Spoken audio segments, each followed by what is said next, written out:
안녕하세요, 여러분. 이번 시간에는 저번에 말했던 것들을 토대로 과연 그랜드 아카데믹 플랜이 뭐고 어떤 요소들이 들어가야 되는지를 함께 살펴보도록 하겠습니다. 우선 그랜드 아카데믹 플랜이 필요한 이유는 미국 명문대를 합격하기 위한 플랜과 똑같은데 마치 우리가 좋아하는 사람과 소개팅을 할 때의 준비 과정과 똑같다고 생각하시면 되겠습니다. 첫 번째로 GPA 성적부터 볼게요. 여러분 아마 주변에서 이런 말들 많이 들어보셨을 것 같아요. GPA, 즉 Grade Point Average, 내신 성적은 단순히 이 사람이 공부를 잘하는가 아닌가를 보는 게 아니라 성실도를 평가한다. 저는 이 말이 어느 정도 맞다고 생각합니다. 여러분, 그런 친구들 있어요. 선생님, 저희 학교 선생님은 특정 과목에서 교수님이라서 내신 성적을 진짜 안 주세요. 시험을 너무 어렵게 내요. 라고 그런 이야기를 많이 들어보셨을 것 같아요. 그런데 저는 솔직히 논란의 여지가 될 수는 있겠지만 미국 대학 혹은 미국 대학을 위해서 노력하는 고등학교 친구들이 내신 성적이 안 나오는 걸 저는 이해를 잘 못하는 편입니다. 여러분, 그렇게 내신 성적이 안 나왔을 때 한번 선생님의 오피스 아워 같은 곳들을 찾아가서 이야기는 해보셨나요? 이메일로 혹시라도 엑스트라 크레딧을 딸 수 있는 기회가 있는지, 다른 걸 뭘 더 공부해야 되는지 선생님께 어필을 해본 적이 있을까요? 우리나라는 시험을 몇 번만 보면은 그걸 가지고 대학을 가야 되는 시스템이지만 미국은 과목 하나하나당 테스트도 있고 퀴즈도 있고 에세이도 있고 수행평가도 있고 이 모든 것들이 하나로 합쳐져서 결국에는 내신 성적을 이루게 됩니다. 따라서 내신 성적이 곧 성실함과 같다는 말은 틀린 말이 전혀 아닙니다. 두 번째로 이제 SAT랑 ACT 성적에 대해서 이야기를 나누어 볼 건데요. GPA나 어떤 AP 같은 A레벨 같은 과목들은 Achievement Test라고 해서 특정 과목마다 시험 범위가 있고 이 시험에 있는 요소들을 내가 잘 했는지를 보는 성취도 테스트입니다. 반면 SAT와 ACT 같은 경우에는 Aptitude Test, 즉 이 친구가 어떤 적응성이 있는지를 보는 그런 테스트인데 특징이라고 하면 기본적인 어떤 그런 범위라는 게 없고 지능을 테스트하거나 이 친구의 잠재성을 테스트하는 경우들이 굉장히 많습니다. 그래서 SAT는 사실상 우리가 정말 많은 시험을 보는 게 아니라 4년 내내 대략 한 3번 정도의 시험을 쳐서 점수를 뽑게 되죠. 그래서 제가 이런 질문을 또 많이 굉장히 받아요. 선생님, 저는 SAT 수학이 잘 나오고 싶은데 아직 저는 칼큘러스를 배우지 않아서 수학 문제를 잘 못 풀 것 같아요. SAT는 사실 어떤 이런 능력을 보라고 만든 테스트는 아닙니다. 제가 수학 문제로 하나 예시를 조금 들어볼게요. 자, 여러분 지금 영상을 한번 잠깐 멈추고 1부터 10까지 더해보세요. 더하셨나요? 1 더하기 2, 2 더하기 3 어렵죠? 자, 우리는 이걸 가우스 공식이라는 걸 배워서 풀 수 있게끔 배웠던 적이 있을 거예요. 그래서 n 플러스 1 나누기 2를 하면 쉽게 구할 수 있죠? 그러면 10 곱하기 11 나누기 2를 하면 55가 나옵니다. 그러면 SAT 수학 문제 이런 개념을 물어보는 게 나왔다고 하는데 내가 배우지 않았다면 이 문제를 풀 수 없을까요? 그건 아닙니다. 사실 이 가우스 공식의 논리는 1부터 우리가 10까지 더한다고 했을 때 1과 10을 더하면 11, 2랑 9를 더하면 11. 이 과정을 5번 반복하면 되는 거기 때문에 55가 나오는 형태입니다. 이건 사실 초등학생도 이 개념이나 원리를 알면 풀 수 있겠죠? 따라서 SAT는 특정한 기술을 요구하는 것이 아니라 본인의 활용 능력을 보는 것이기 때문에 대학교들의 입장에서는 어떤 성취도가 아닌 지능을 보는 것과 같다고 생각하시면 되겠습니다. 과목 선택도 굉장히 우리가 중요하게 보는데 지금 영상을 보시는 친구들 중에 AP를 하는 친구, A레벨을 하는 친구, IB를 하는 친구 굉장히 여러 명일 것으로 예상이 돼요. 저는 오늘 일단 AP가 과목 수가 많기 때문에 이걸로 한번 예시를 들어서 설명을 드려보겠습니다. 자, AP나 IB나 A레벨은 이 시험을 응시할 경우에 명문대 혹은 미국 모든 대학교들의 교양 수업에 준하는 레벨로 쳐주기도 해서 면제가 들어가기도 하는데요. 일단 그런 질문들을 많이 받는 것 같아요. 선생님, 저는 문과인데 문과만 AP 들으면 안 될까요? 자, 이에 대해서 여러분 어떻게 생각하세요? 진짜 그러면 될까요? 어느 정도 일리가 있는 말이기는 하지만 내가 만약에 좀 아이비리그나 상위권 대학을 노리는 친구라고 하면 사실 이렇게 접근하시면 안 되겠습니다. 제가 한국 수능을 조금 예시로 한번 들어봐 드릴게요. 이제 지금은 수능의 뭐 나형, 가형 이런 것들이 폐지가 됐지만 제 때 시절에는 이제 수리 영역 같은 경우는 가형이랑 나형, 그리고 언어 능력은 A형과 B형 이렇게 이제 나눠져 있었어요. 그래서 수학은 나형이 좀 더 쉽고 영어는 A형이 좀 더 쉽고 이런 개념이었습니다. 그런데 스카이에 갈 친구들 혹은 의대에 갈 친구들은 가형, 뭐 나형 이런 걸 따지지 않고 다 어려운 난이도로 시험을 봤어요. 미국도 똑같습니다. 다른 어떤 AP의 전공 과목들은 고사를 하고 영어, 수학, 소셜 스터디스 그리고 사이언스 이 네 과목은 그래도 코어로 AP를 치는 것을 굉장히 좋아합니다. 다른 과목들은 제쳐두고 나서라도 이것들은 핵심을 보는 요소들이기 때문에 한국으로 따지면 국영수사과잖아요. 그쵸? 그래서 요것들은 AP 레벨로 들어주는 것이 좋다. 그래서 과연 대학에서는 이 친구가 기본이 정말 탄탄한 친구인지 그리고 얼마나 챌린징하게 도전하는 것인지를 AP나 IB나 A레벨 선택 과목을 통해서 보게 됩니다. 자, 다음은 칼리지 캠프인데요. 칼리지 캠프 진짜 가야 될까요? 여름방학 때 할 것도 많고 SAT 시험도 쳐야 되고 뭔가 준비할 게 많은데 진짜 가야 될까요? 자, 캠프 같은 경우는 두 가지로 보통 크게 나뉩니다. 첫 번째는 pre-collegiate 캠프라고 해서 이제 어떤 특정한 학교의 과목을 미리 고등학생임에도 불구하고 이수를 해볼 수 있는 그런 캠프들이 있고요. 예를 들면 하버드 생물 101 클래스, 뭐 바이올로지 101 이런 것들을 듣는 개념이랑 똑같고요. topic driven 캠프라고 해서 특정한 어떤 전공이라든지 토픽을 가지고 진행을 하는 캠프들이 있어요. 예를 들어 와튼에서 진행하는 데이터 사이언스 캠프라든지 예일에서 진행하는 영 라이더스 캠프라든지 하는 것들이 있습니다. 사실 저는 이렇게 생각해요. 캠프는 굳이 갈 필요는 없어요. 그런데 4년 내내 한 번 정도는 의미가 있다고 생각을 하는데 최소 그 한 번은 내가 정말 가고 싶어하는 학교의 캠프로 고르시라고 말씀을 드리고 싶어요. 그 이유는 뭐냐면 우리가 나중에 대학교 자소서를 쓸 때 서플리멘털 에세이라고 해서 각각 학교들마다 어떤 서플리멘털 에세이를 이제 제출을 해야 되는데요. 거기에서 대거 물어보는 질문들이 너는 우리 학교 커뮤니티에서 잘 알고 있냐? 너 우리 학교 왜 오고 싶어? 이런 질문들을 많이 합니다. 이거는 치환해보면 다른 말로 너 나한테 얼마나 관심 있어? 나에 대해 얼마나 잘 알아? 라는 것들이죠. 그래서 이 캠프를 뭐가 되었던지 안 갔다 오면 그 서플리멘탈 에세이를 작성을 할 때 보통 리서치를 통해서 이제 검색을 많이 하게 됩니다.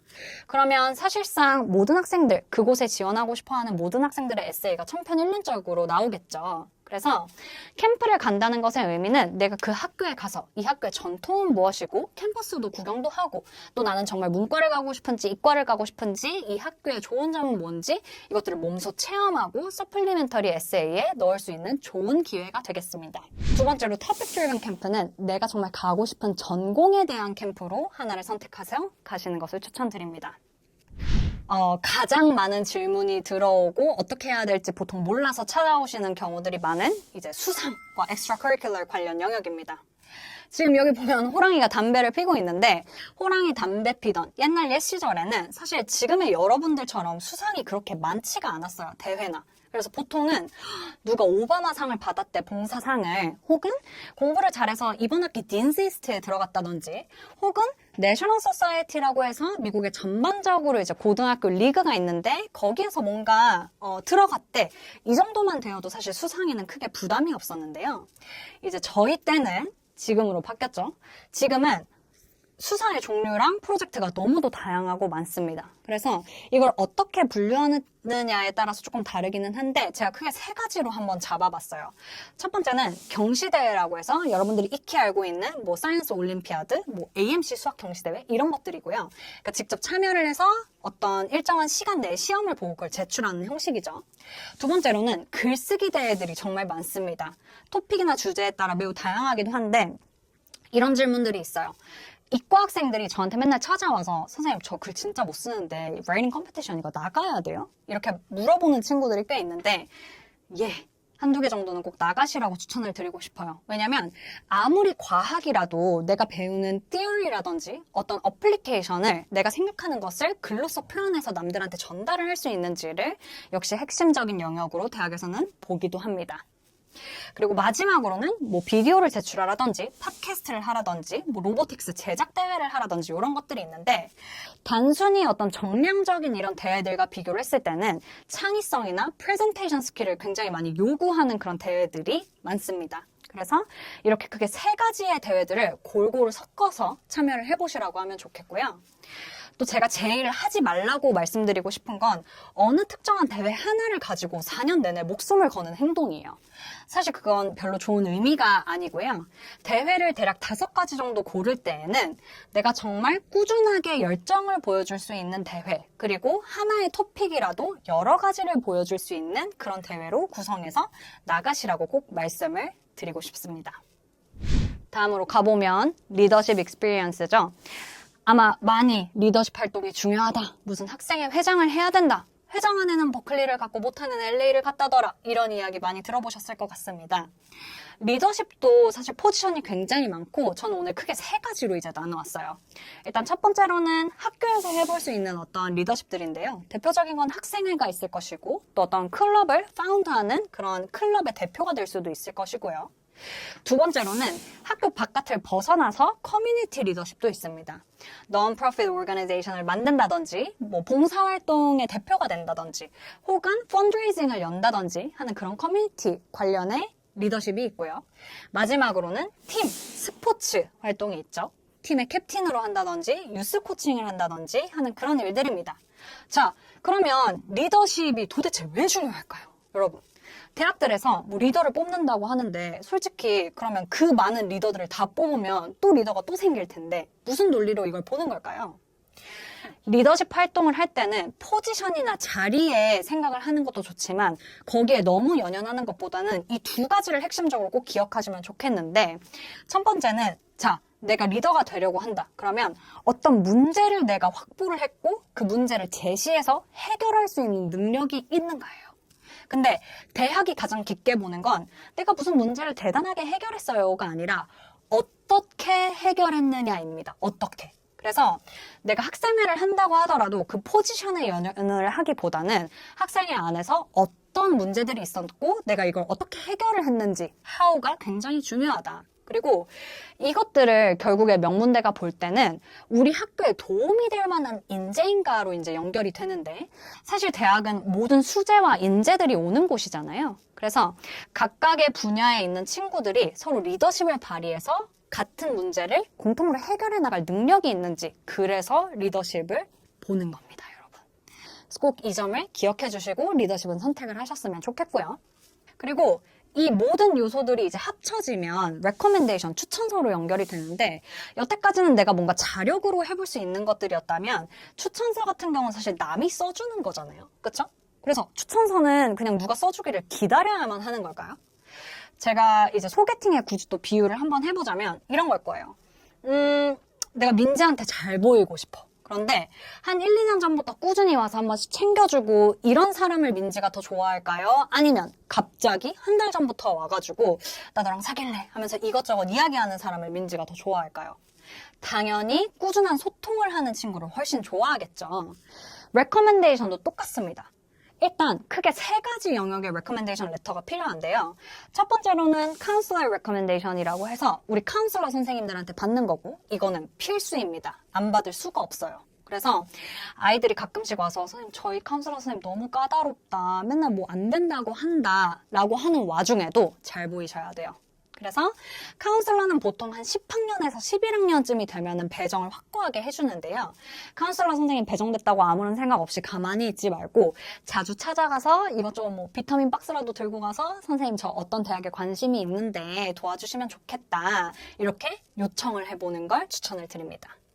그리고 두 번째는 아카데믹 레커멘데이션이라고 해서 이제 학과 선생님들의 추천서를 받는 경우인데요. 보통 명문대들은 최소 2장을 필요로 합니다. 그래서 보통 문과 선생님 한 분, 이과 선생님 한 분, 혹은 나를 정말 예뻐해 주셨거나 아니면 오랫동안 이 선생님의 수업을 들었다라고 하면 그런 분을 고르시는 걸 추천을 드립니다. 세 번째로는 optional recommendation인데 우리 담임 선생님인 advisor 선생님이라든지 아니면 내 운동부 코치로 일을 했던 선생님이라든지 아니면 내가 바깥에 뭐 맥도날드에서 알바를 했었는데 여기에 보스 같은 분들 심지어 peer recommendation이라고 해서 친구가 써주는 추천서도 있습니다. 누구한테 받든 핵심은 자주 소통하고 이 사람들한테 잘 보이기 위해 노력을 해야 된다. 카톡 답장 너무 오래 씹으면 연락하기 싫잖아요, 여러분. 그거랑 똑같습니다. 자, 그래서 마지막으로 이 모든 요소들이 모여서 어떻게 보면 우리가 12학년 때 이제 대학 어플리케이션을 쓰게 됩니다. 여태까지 이렇게 그랜드 아카데믹 플랜에 들어갈 요소들을 우리가 다 봤는데 그럼 에세이에는 뭐라고 써야 될까요? 나는 SAT도 만점 받았고 나는 여기 대회에서 수상도 했고 내 자기 자랑만 늘어놓는 게 좋을까요? 아니면 내가 이 학교에 정말 왜 가고 싶은지 투어도 했고 얼마나 성실히 살았고 내가 이 학교에 들어가면 기여할 수 있는 것들, 공부하고 싶은 것들은 무엇인지를 예쁘게 설명하는 것이 더 효율적일까요?